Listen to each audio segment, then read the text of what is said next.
Le cours de physique est suivi avec assiduité. Dans cette classe préparatoire du lycée Blaise Pascal de Rouen, les élèves veulent pour la plupart devenir ingénieurs, comme Sarah. Je suis là depuis la seconde du coup. Je suis revenue en prépa après le lycée parce que ça se passait bien ici et que j'étais à ma place.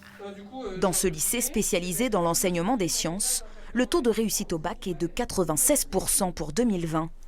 Mais ce qui est suivi à la loupe, c'est la capacité à accompagner les élèves de la seconde jusqu'à l'examen final.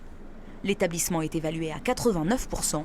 Il fait des efforts pour fidéliser les élèves. Il faut qu'ils se sentent chez eux. Et certains passent toute la journée. Alors on met en place aussi des salles de travail. Il y a aussi des entretiens individuels quand on voit que la situation est un petit peu délicate.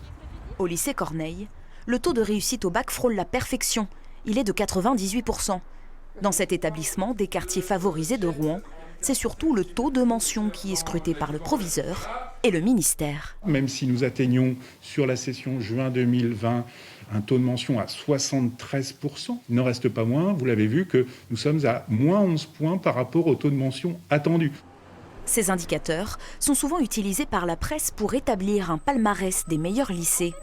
Une aberration pour cette déléguée syndicale. Entre des établissements qui choisissent par exemple leurs élèves, c'est le cas du privé, entre des établissements qui sont tout petits ou très grands, qui ont une offre de formation très large ou au contraire très réduite, qu'est-ce qu'on peut comparer? Qu'est-ce que ça veut dire? Ça veut rien dire. Néanmoins, les parents risquent de continuer à regarder ces données pour choisir où inscrire leurs enfants.